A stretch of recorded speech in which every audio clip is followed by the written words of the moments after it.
Dobrý deň, milí študenti, vítajte v našom UCB videu. Dneska sa budeme venovať tomu, ako si podať prihlášku a aké sú k nám podmienky prijatia. Takže najskôr začneme podmienkami prijatia. Na to, aby vás k nám zobrali, musíte mať maturitu do priemeru 2,5, musíte maturovať z angličtiny a mať jednotku alebo dvojku, musíte mať napísaný motivačný list a mať referenčný list od profesora. Pokiaľ však nematurujete z angličtiny, tak nezúfajte, stále k nám môžete ísť a môžete robiť anglický test, ktorý je daný univerzitou a na ktorý vám pomôžeme pripraviť sa. Ako si napísať motivačný list? V linku pod videom budete mať návod na ďalšie video, kde vám vysvetlia veľmi dobre, ako ho napísať, aký by mal byť dlhý a čo by v ňom malo byť. Ale v zásade by to malo byť, prečo ste sa rozhodli pre UCB, prečo práve vy ste vhodný kandidát na túto univerzitu, prečo ste sa rozhodli pre Veľkú Britániu a samozrejme, pokiaľ ste sa zúčastnili nejakej mimoškolskej aktivity alebo nejakej školskej aktivity, ktorá bola zaujímavá, tak ju určite treba spomenúť. Referenčný list nemusí byť od angličtinára, avšak musí byť určite po anglicky. Ďalej by som sa rada venovala prihláške a nejakým kritickým bodom, ktoré táto prihláška má.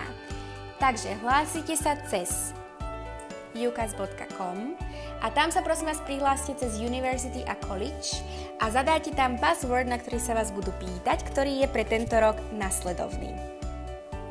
Potom začnete vyplňať sekciu Personal Details.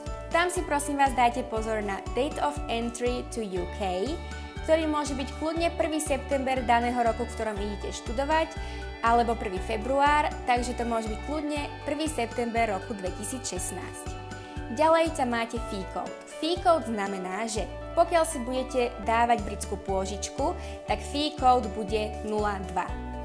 Sekcia Choice nie je až taká kritická, no musíte si dávať pozor na niektoré veci.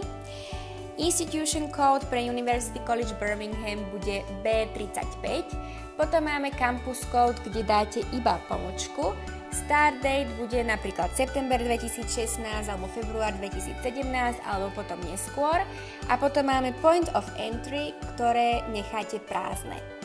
Sekcia Education. Aby ste dokázali napísať meno svojej strednej školy do kolónky, tak najskôr musíte kliknúť na C-list. Začnete písať meno svojej školy a zistíte, že nemá priradené žiadne číslo, tak kliknite na My College Center is not listed here. Potom tam môžete napísať meno svojej strednej školy. Keď sa vás budú pýtať Do you alebo Will you receive any qualifications, dáte Yes.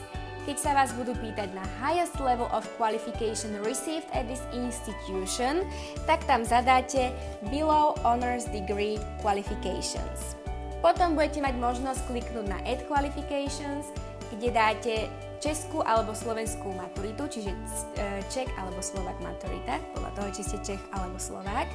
A tam do jednotlivých kolóniek každé zvlášť napíšete svoje maturitné predmety a dátum, kedy zmaturujete. Čiže tam napíšete napríklad English Language a dáte tam, že to bude v máji, takže v máji 2016. Veľmi dôležitá časť prihlášky je Criminal Convictions. Toto znamená, či máte nejaký záznam v registri trestov. Pokiaľ nie, a čo predpokladám, že nie, tak prosím vás, zadajte No. V tejto časti sa budeme venovať britskej pôžičke, ako to funguje, ako si o ňu požiadať a ako ona vlastne ovplyvňuje váš život.